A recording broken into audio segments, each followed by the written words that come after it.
En 1982, une simple pièce d'un centime américain a discrètement vu sa composition passer de 95% de cuivre à 97,5% de zinc, et presque personne ne s'en est aperçu. Plantez une pièce de cuivre à côté d'une pièce de zinc dans votre terre, et vous venez de construire une machine oubliée. Une pile galvanique dont la science affirmait autrefois qu'elle pouvait tripler vos récoltes. Si cette méthode fonctionnait réellement, pourquoi a-t-elle été enfouie pendant des décennies? Et qu'est-ce qui reste encore caché à la vue de tous? Alignez deux pièces de 1 centime, l'une de 1979 et l'autre de 1984. À première vue, elles semblent identiques, mais si vous les jetez sur une surface dure, l'illusion disparaît. La plus ancienne sonne clair et cristallin comme une petite cloche. La plus récente, elle, produit un bruit sourd et lourd. Cette différence n'est pas seulement perceptible à l'oreille, c'est inscrit dans le métal. Chaque penny frappé avant 1982 renferme un noyau de cuivre dense et résonnant. Les pennies frappés après 1982 sont presque entièrement composés de zinc sous une fine couche de cuivre, et ils absorbent le son. Retournez-les, et la date de frappe vous en dira plus. Avant 1982, les pennies résonnent de la tonalité caractéristique du cuivre. Après 1982, le son s'estompe, le zinc prenant le dessus. Le changement est si subtil que la plupart des gens ne le remarquent même pas. Pourtant, la preuve est là, dans votre main, et dans ce simple test sonore qui révèle ce qu'il y a vraiment à l'intérieur. Deux pièces, même taille, même face, mais à l'intérieur, un monde de différence. Ce n'est pas de la simple monnaie. C'est un indice révélateur de quelque chose de bien plus important, pourtant évident. Grattez la surface d'une pièce et la vérité éclatera. La monnaie des États-Unis a opéré ce changement en 1982, abandonnant progressivement le cuivre à mesure que les prix augmentaient. Sur le papier, il ne s'agissait que d'une question d'économie. En réalité, c'est une leçon de chimie déguisée en monnaie. Poncez une pièce de cuivre jusqu'à ce que le métal apparaisse. Poncez une pièce de zinc de la même manière, et vous obtiendrez les deux métaux qui alimentent la pile la plus simple au monde. La différence n'est pas qu'une question théorique. Au contact de l'humidité, ces métaux réagissent. Une infime impulsion électrique se forme, suffisante pour déclencher une réaction dans le sol. La plupart des gens n'en ont jamais conscience, mais chaque centime frappé après 1982 est une capsule temporelle de zinc enveloppée de cuivre, attendant qu'on en découvre le fonctionnement. La formule est pourtant évidente. Une pièce pour le cuivre, une pour le zinc. Le système changeait le métal, mais le secret restait bien visible. Justin Christophe se trouvait au carrefour de l'agriculture traditionnelle et de l'ère électrique. Né en 1865, il n'était pas un simple bricoleur marginal. Son nom figurait sur des brevets de Paris à Genève. Et dans les années 1920, il fut décoré de la médaille d'or de la Société nationale d'agriculture de France. À une époque où la plupart des inventeurs s'intéressaient à la vapeur ou à l'essence, Christophe Lot s'est tourné vers l'énergie invisible présente dans l'air et le sol. Il était convaincu que l'électricité naturelle, une fois exploitée, pourrait alimenter des nations entières. Sa solution?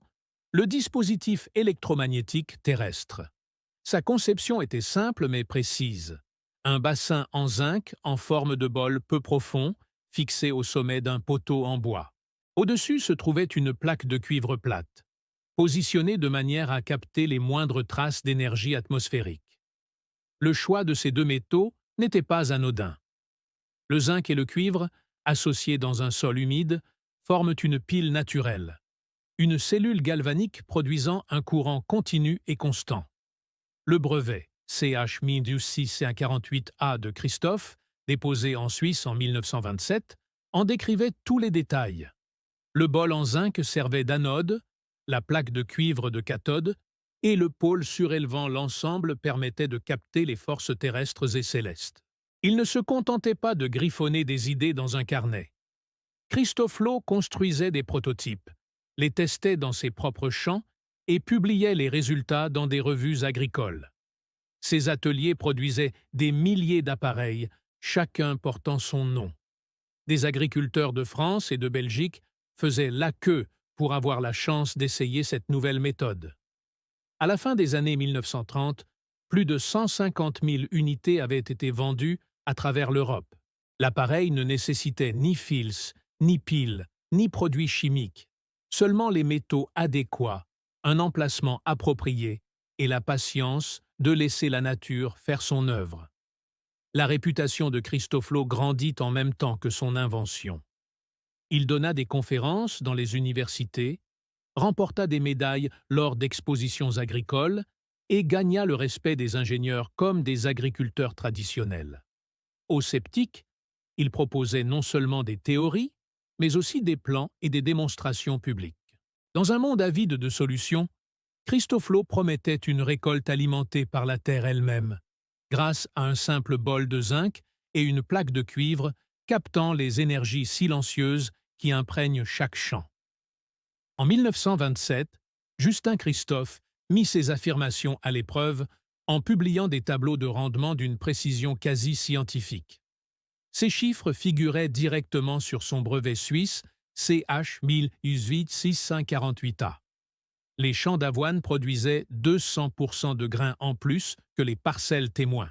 Les pommes de terre donnaient de 30 à 35 tubercules par plant, alors que les agriculteurs n'en attendaient que 5 ou 6. Les haricots ont triplé de rendement, même en période de sécheresse. Il ne s'agissait pas de simples expériences de jardinage. Les résultats de Christoflo ont fait la une des revues agricoles françaises et ont attiré les foules à ses démonstrations publiques. La promesse était simple. Pas de produits chimiques, pas de câbles, juste une bassine en zinc et une plaque de cuivre travaillant en harmonie avec le climat et le sol. Le monde agricole s'y intéressa. Les commandes pour les ustensiles de Christophe affluèrent de toute l'Europe. À la fin des années 1930, plus de 150 000 unités avaient été vendues, un chiffre qui éclipsait la plupart des inventions agricoles de l'époque. Les usines françaises et belges tournaient à plein régime, apposant son nom sur chaque bol et chaque assiette. Les témoignages affluaient de la part de producteurs qui juraient que leurs champs n'avaient jamais été aussi beaux.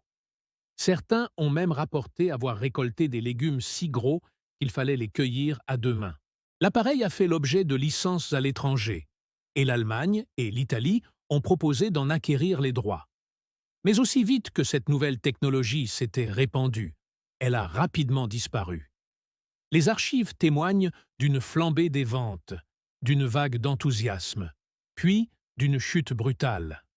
Le nom de Christophe, jadis incontournable dans le milieu agricole, commença à disparaître des gros titres.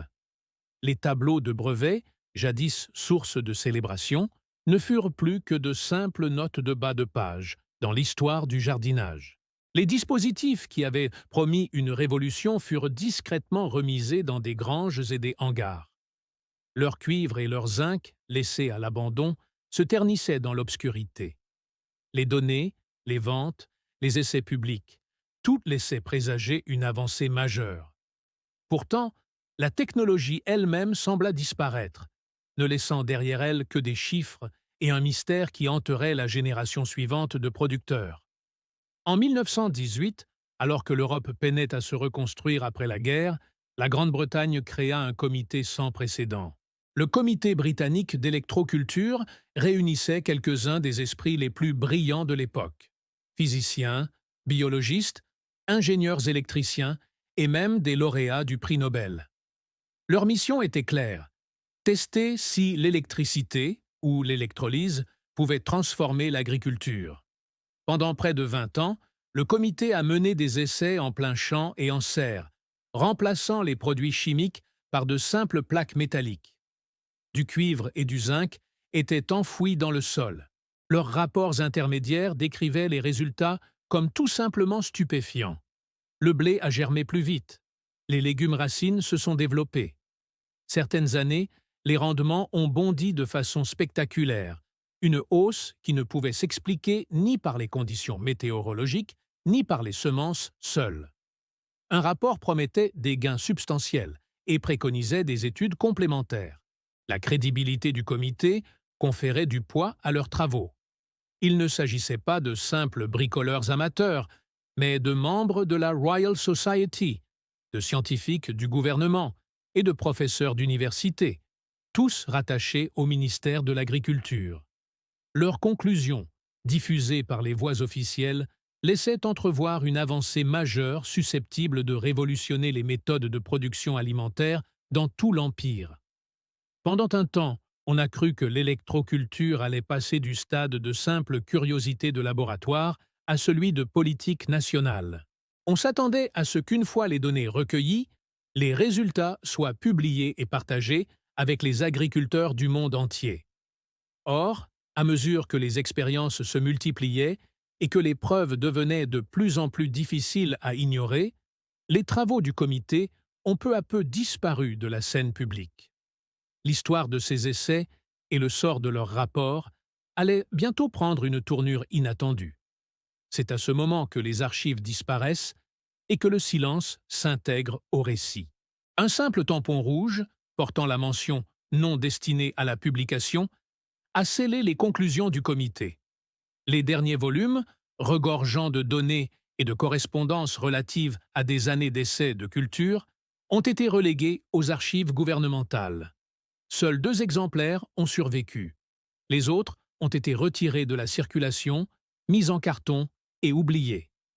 En 1936, le Comité britannique d'électroculture fut dissous sans cérémonie. Officiellement, la raison invoquée était un changement de priorité et la nécessité de solutions plus pragmatiques.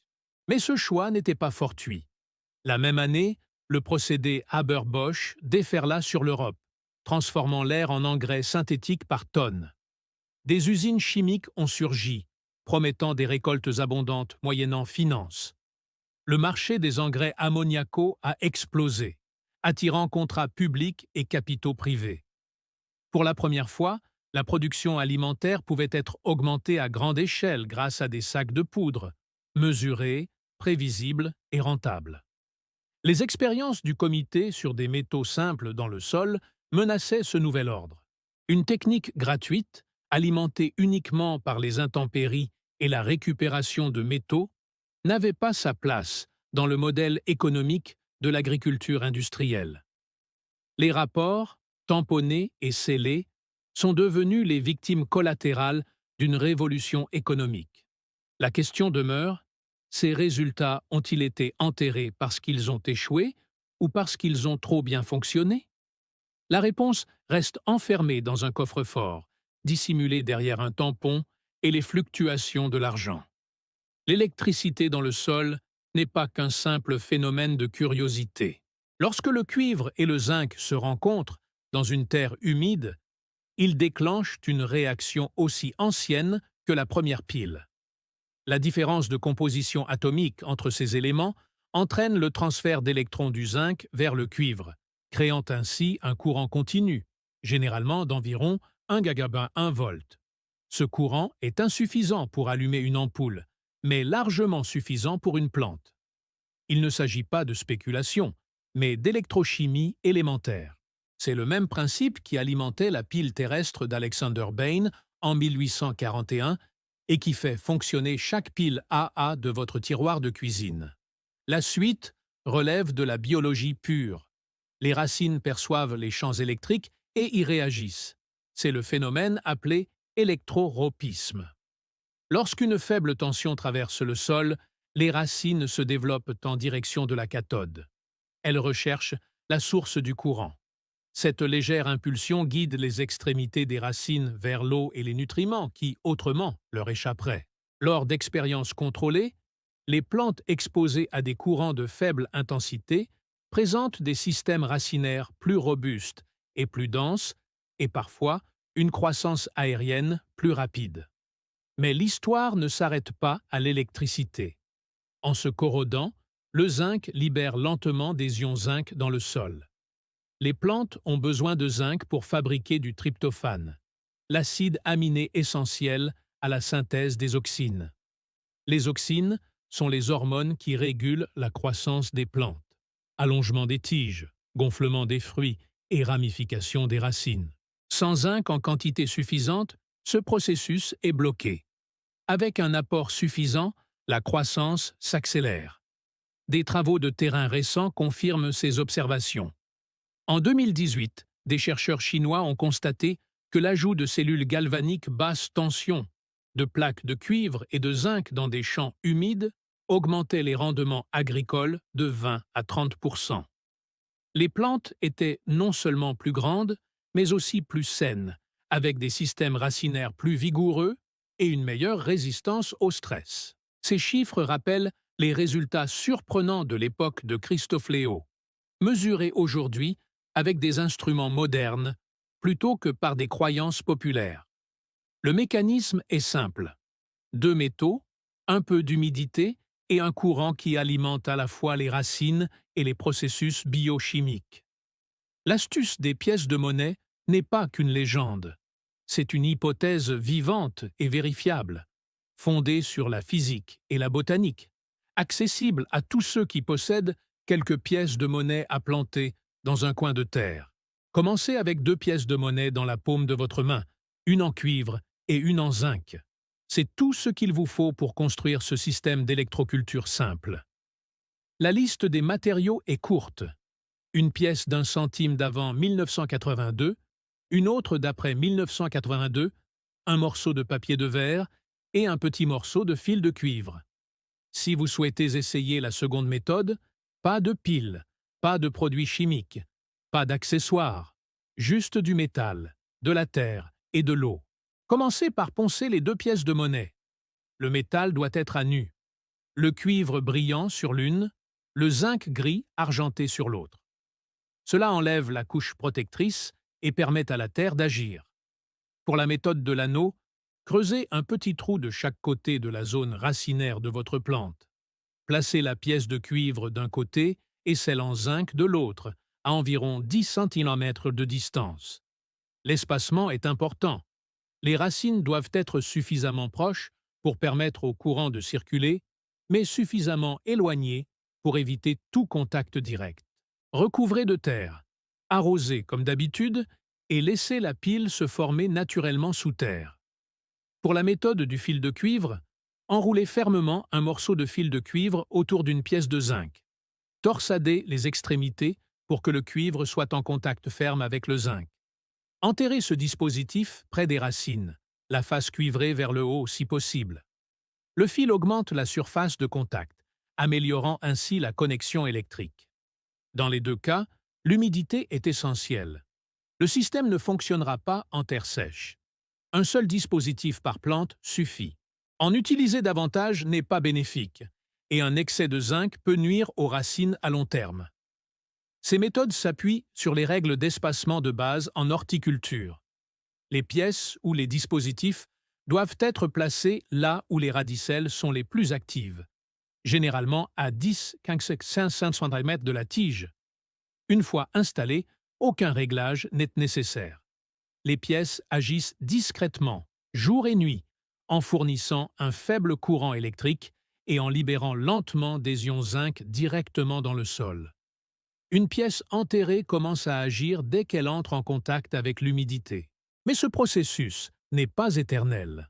Comme pour toute pile, la tension diminue à mesure que le zinc se consomme. C'est pourquoi une surveillance attentive est essentielle. Toutes les quelques semaines, une simple mesure au multimètre vous indiquera si votre installation est toujours active. Si la tension descend en dessous de 0,5 volts, il est temps de remplacer la pièce de zinc. Le côté cuivre, sauf s'il est fortement corrodé, dure généralement beaucoup plus longtemps. Un excès de zinc, cependant, peut affaiblir une plante. Une pièce de zinc par plante est la limite maximale. En mettre 2 ne double pas l'effet. Cela risque simplement de surcharger la zone racinaire en ions métalliques. Notez dans un carnet ou sur votre téléphone les dates, les tensions et tout changement de croissance de la plante. Ce n'est pas par simple curiosité. C'est la base de toute véritable expérimentation. Si vous constatez un jaunissement des feuilles ou un ralentissement de la croissance des racines, vérifiez la tension et le nombre de pièces de zinc utilisées. Les précipitations, l'arrosage et le pH du sol influent sur la vitesse de dissolution du zinc. Les résultats peuvent donc varier d'un jardin à l'autre. Considérez chaque plante comme un cas particulier. Documentez vos observations, échangez les pièces au besoin et résistez à la tentation d'augmenter la voilure avant d'avoir analysé les résultats. Un test responsable implique de respecter à la fois la puissance et les limites de cette méthode. Le système à 1 centime est simple, mais la science qui le sous-tend mérite une approche rigoureuse et mesurée. C'est ainsi que les nouvelles découvertes passent du statut de légende à celui d'outil éprouvé. Une plante, une donnée à la fois. Face à la flambée des prix des engrais et à l'aggravation de l'insécurité alimentaire mondiale, des méthodes oubliées comme l'électroculture sont redécouvertes, non seulement par les sceptiques, mais aussi par les scientifiques en quête de solutions durables. Le sol sous nos pieds recèle des secrets électriques ignorés pendant des décennies et désormais impossibles à ignorer. La véritable question n'est plus de savoir ce qui est possible, mais qui décide quelles connaissances resteront enfouies. Parfois, une simple pièce de monnaie peut engendrer de grands changements. Partagez vos réflexions ci-dessous.